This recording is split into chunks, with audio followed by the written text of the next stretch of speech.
back to the channel. Today I'm going to be showing you guys everything. I'm going to be building my entire engine, so stay tuned. Previous video, guys, I did clean the piston and they're all cleaned up. I got my J37 that I'm going to be putting together. It's all together, guys. I got these built cylinder heads going in there. I'm gonna keep it in the bag until I'm ready to install them, because this is gonna be a few day process. It's gonna be a lot of stuff to install. I got parts everywhere. There's the intake manifold I'll be using.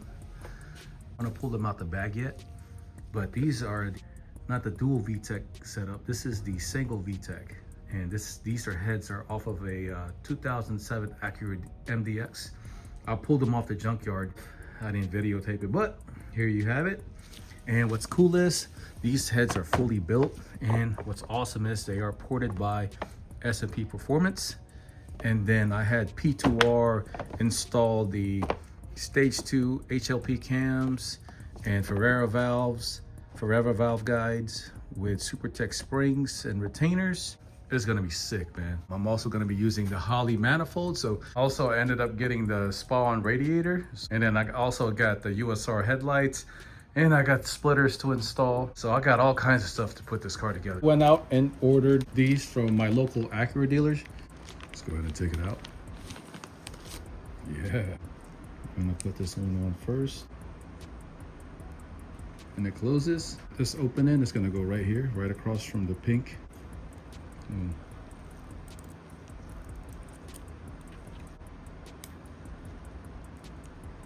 Your middle ring, which is the 2E. So the open end is gonna go on this side. Okay, and then lastly, we got our 1E. As you can see, gonna be oriented this way. So I'm pretty much copying the service bulletin for replacing the piston and the rings for this. All right, that was a lot easier to put on. These bearings for the 410 Acura TL 3.7 liters, the bearings are colored. So you see the green right here, and the top one is brown. So each color actually a different size.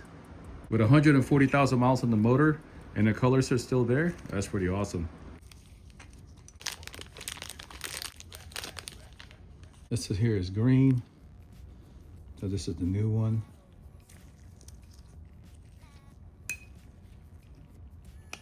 Put some oil.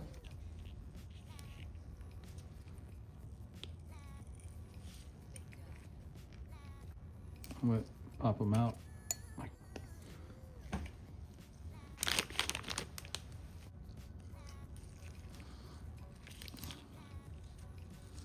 And I'm gonna put them together for now, just to make sure they match. You can't put these bearing caps on the wrong way.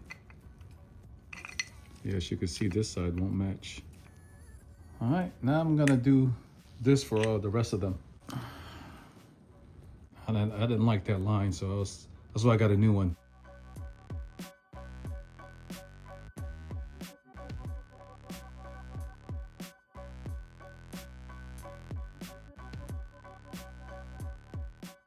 All right, guys, before I install everything, I'm actually gonna measure the piston ring gap.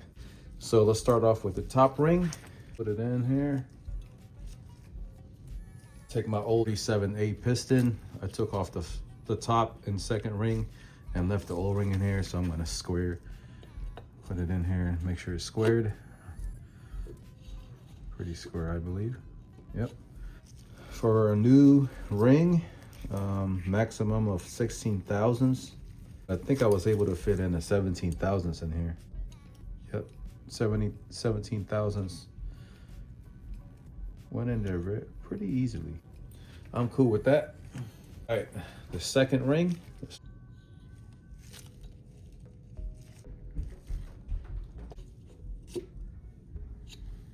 And this one new, I think it wants to go all the way to 22 thousandths. Let's go with 21 thousandths first. Yeah, kind of doesn't really want to go on there easily, so that's pretty tight. Actually, no, it went in 21 thousandths. I'm not even gonna gap them. I'm just gonna slap them on just like this, guys. Right here, I got a rag, and I'm gonna pour some engine oil. We're gonna be using a lot of engine oil. And we're gonna coat the piston rings, the pistons, rod bearings. We're gonna coat everything. We're also gonna coat the cylinder walls with it. Sure it's nice and clean. Everything's gotta be lubed before you put the pistons in, guys. It's just a regular shop towel I'm using here. And for the J37A4s, these cannot be honed. If this needs to be honed, you're gonna need to replace the entire block according to the service manual. Cylinder walls, they are aluminum. They're not steel. As we look in there, everything looks, got some lint over here on this side, but for the most part, it's pretty clean. Before we connect the rod to the crankshaft, we have to make sure the journal's clean. So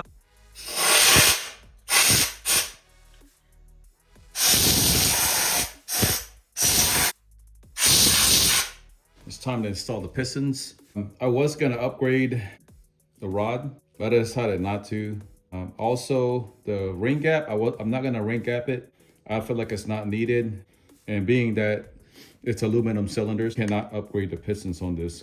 But we're gonna apply engine oil all over the piston ring. All right, I got my crank shaft at bottom dead center on number 1 cylinder. Got my Harbor Freight piston ring compressor here.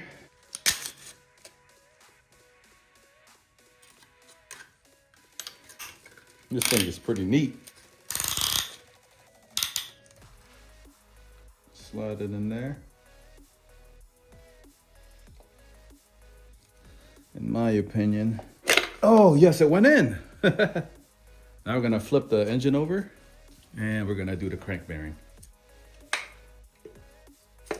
Okay. Using the bottom of the hammer and pressing the pistons. There it is. The main cap only goes in one way, guys. We're also gonna put oil. Okay, we're gonna go ahead and carefully put the main cap in there. Bam. The crack lines up. Now there is an inspection procedure for the bolts to make sure the bolt's not overstretched. I feel like it's in really good condition, so we're gonna put it back in there. All right, we're just gonna run this down. Next step, we have to torque the bolts down to 14 foot-pounds. Snap-on torque wrench here.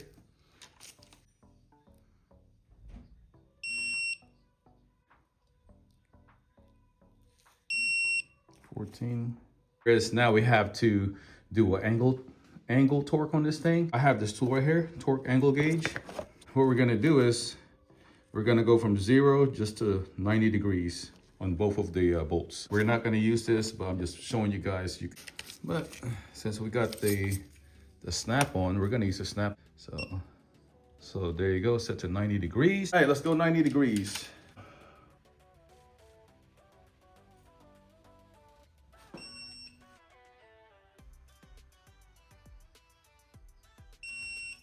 Now that we have the number 1 cylinder fully assembled in there, check it out.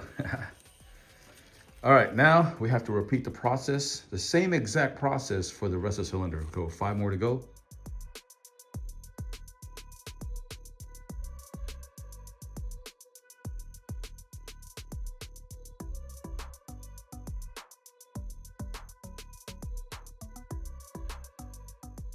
But they're all in there. It's looking beautiful, man. Oh yeah, nice. This is such a delicate process right here when you're tightening down the bearings.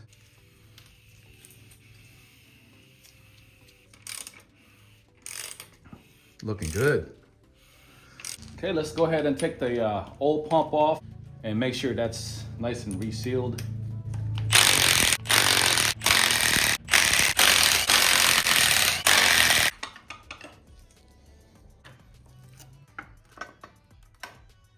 All right, let's look at the racetrack seal or oil pump seal.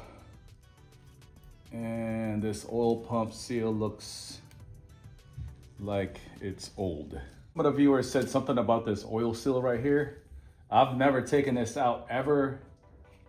Oh, it comes right out. Look at this.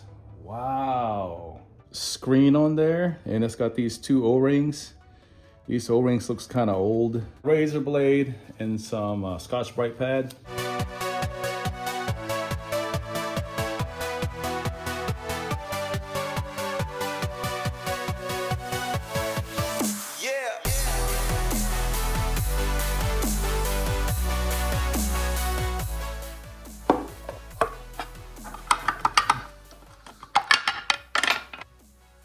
Just important. Yep, it's old. We're definitely not using this. Leaking all over the place right here.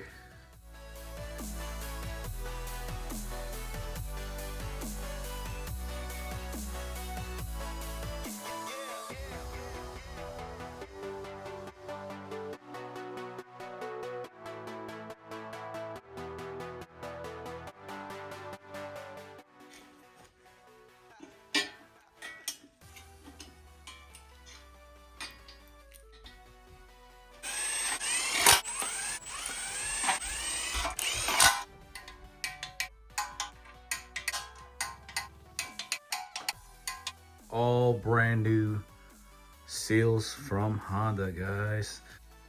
So let's go ahead and put all the seals and replace them all, y'all.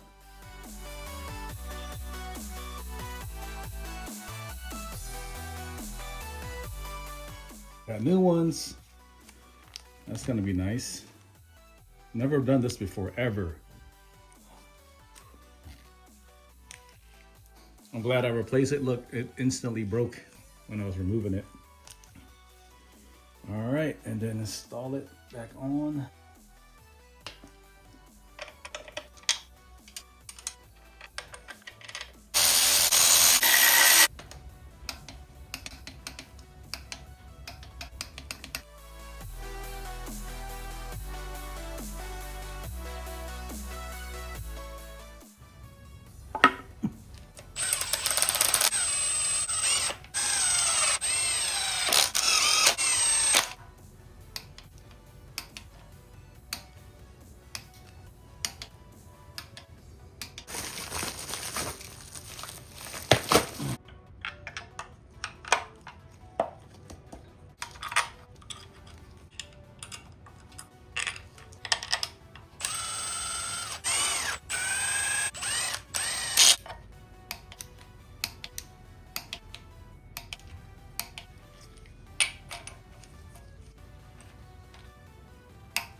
To go J37, all you need is your original crank pulley sprocket with the teeth on the edges, guys. This is how you do it. Without this, your car won't start. And I got the adapter here for the oil pressure switch.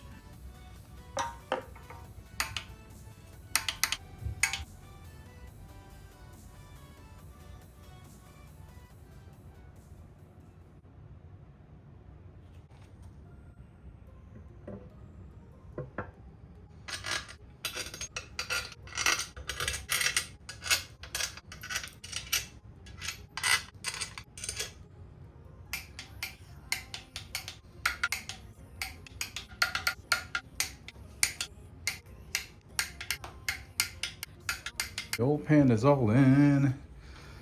Now for the original crank sensor, we're just gonna leave it just like that. It's just basically gonna plug the hole that's right there. And this is where we're gonna read the new crank sensor reading right there. I'm so excited. All right, we gotta put the bottom in time. So we gotta mark this mark with the arrow. So go back. It's about right there.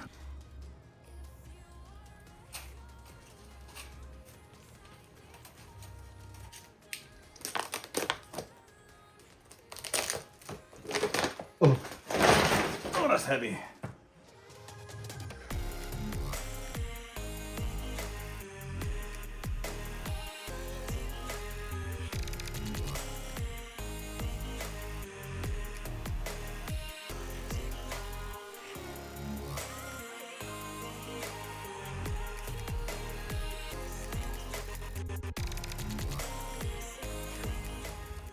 Looks beautiful. Ooh, wow. Big shout out to S&P Performance, man. He ported the heads by hand. Heads are looking really good. And big shout out to P2R Power Rev Racing for installing and do a competition valve job on this. He installed SuperTech springs, Ferrera valve guides, Ferrera valves. This has the Stage 2 HLP performance camshafts. P2R did provide the parts, the gaskets, timing belt tensioner, and thermal gaskets for the Holley intake that's gonna be going in. This is the new adapter from P2R when it's much slimmer.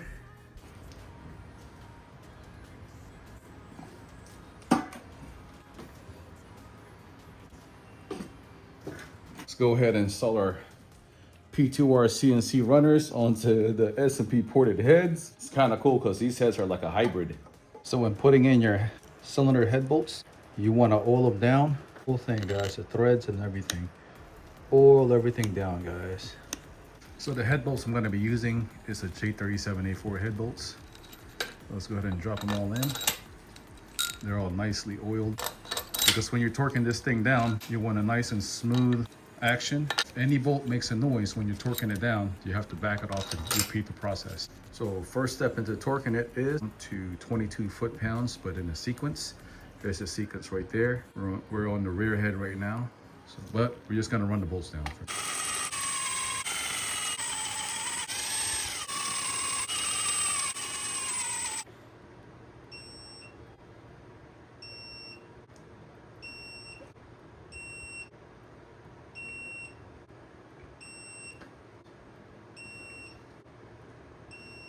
Now we're at the rear head.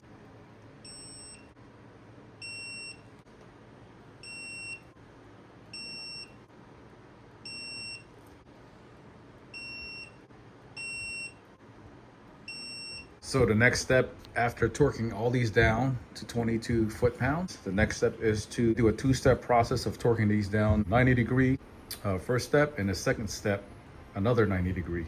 Now if you're using a new head bolts, you have to do a third step, which is another 90 degree.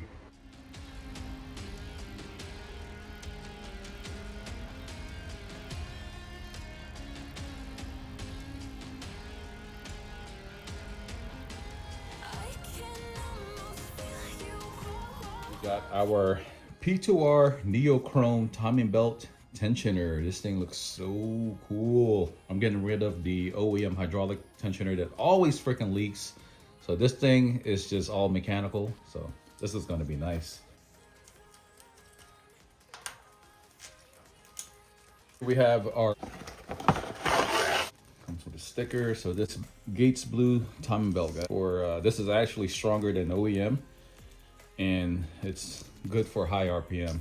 Always start at the bottom.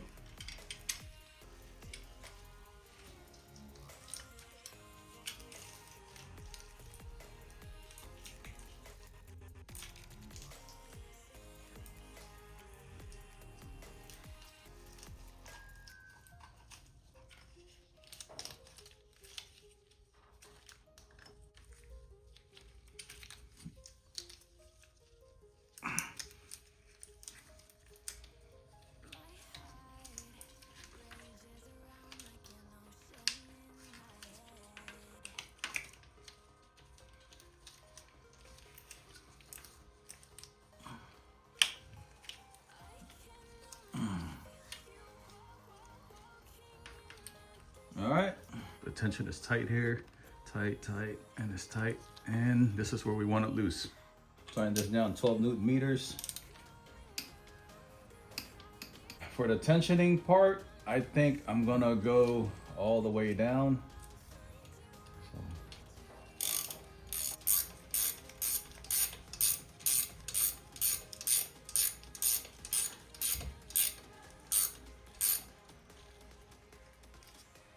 Okay, that is pretty tight. It feels pretty good. I just went to full tightness. Tighten down my lock nuts.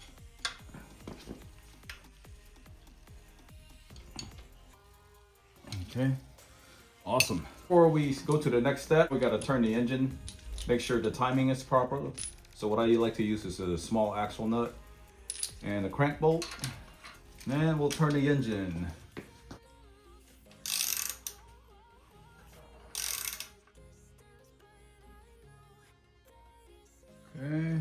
Okay, now that we're on number one, top dead center, your cylinder number one is always going to be in the back, which is right here. So we have to adjust the valves now. I like how P2R left everything super loose. For the intake side, we're going to use a 9 thousandths feeler gauge right there. This is the next step.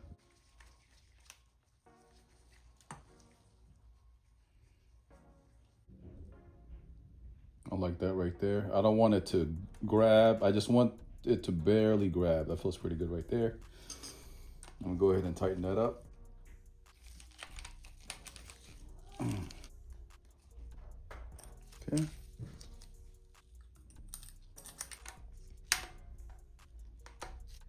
There you go. We don't want it too tight. You just want it just nice and right. It's all about feeling over this one. And now for the exhaust side, we're gonna use a, I think 12 thousandths feeler gauge. Can't say this enough, man. I love how P2R left the valves super loose, so go straight to adjusting them. Man, those guys do awesome work. It's still a little too tight.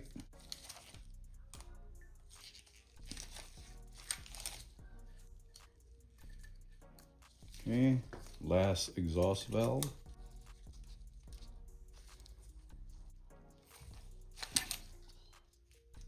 There it is, guys. That's how you adjust your valves. Now gotta do this for the rest of the 5 cylinders. All right, now that we're finished adjusting the valves on cylinder number 1, we'll go to the next cylinder. And according to the sprocket, this is gonna be number 4. Right there. Yep, make sure that mark lines up with that mark. All right, we did number 1 cylinder right here. Now we're gonna go right across from it, which is number 4.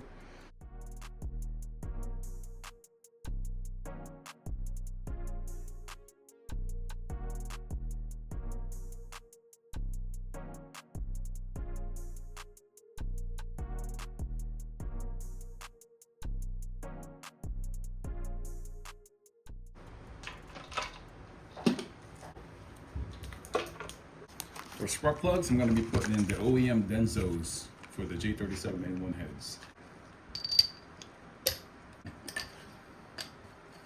Torque them down to 13 foot-pounds.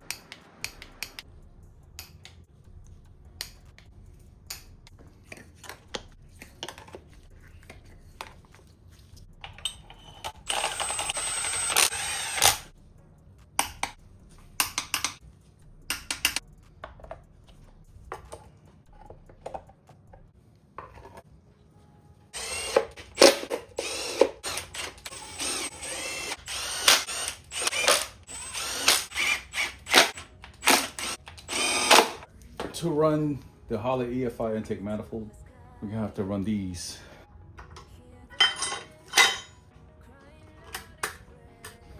We're not gonna need these studs right here.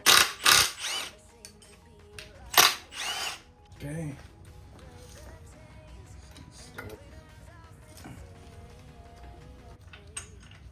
I gotta take this off. All right, y'all, I actually took the black valve covers off. I didn't like it. Blue looks way better. Before I put the PCDs on, I'm actually gonna wrap it. I got this from Amazon. This is the titanium exhaust heat for motorcycles, cars, with stainless steel zip ties. Like,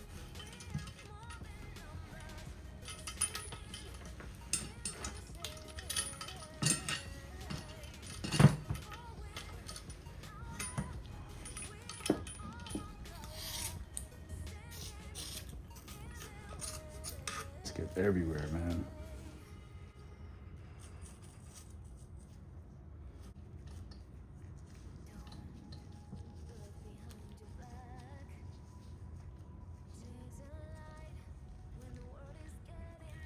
All right, just pull it tight.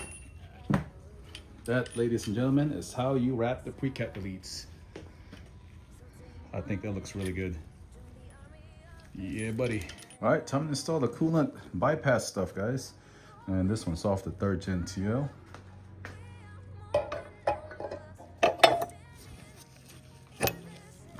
This bracket's going in.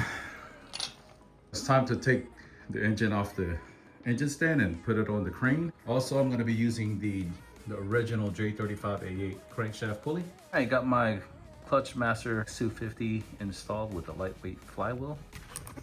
Got some spray 9 cleaning the transmission here. Where I'll put it on. Some brake cleaner.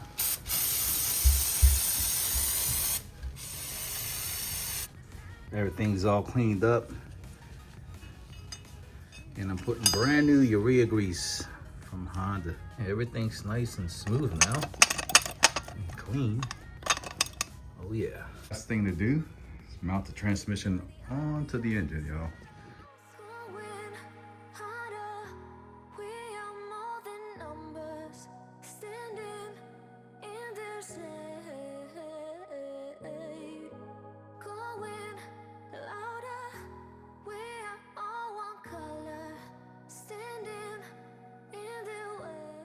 All right, so for the J37A4 swap, since the crank sensor is on the old pan, the crank here, the J37A4 does not have the little pocket here for this to go in. So what I'm doing is I'm using a Dremel and I'm just making a square cut here, and that's where that thing is gonna go.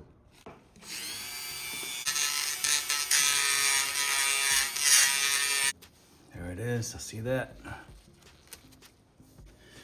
This thing is gonna go right in here. There you go. Nice little square cut. Then I'm gonna put the seal right over it.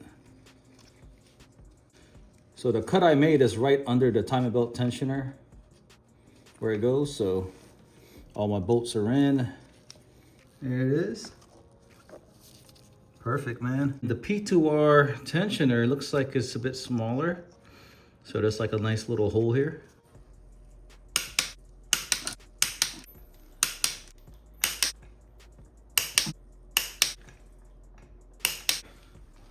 Yeah, let's go.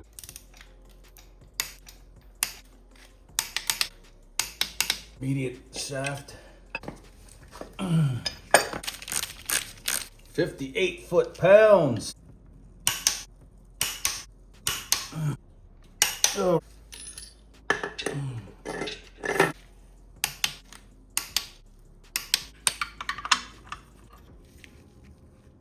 Only thing that's left, guys, is just to drop it in.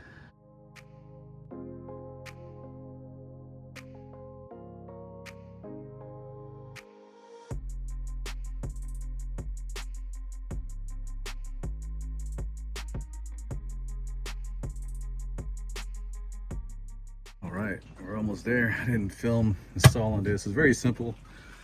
I'm running the 1.5-inch spacer right now. I want to run the smaller spacer, but to run that, I'm gonna have to delete the power steering pump. That'll be another video. Hey, we're almost there, guys. Just gotta figure out the radiator situation here. And check this out. I'm gonna put some Pennzoil Ultra Platinum for now, full synthetic. I'm about to order electric power steering pump.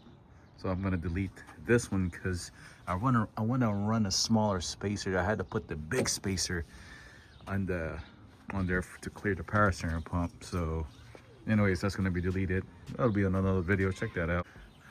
Thank you guys for watching, man. Make sure you guys like the video.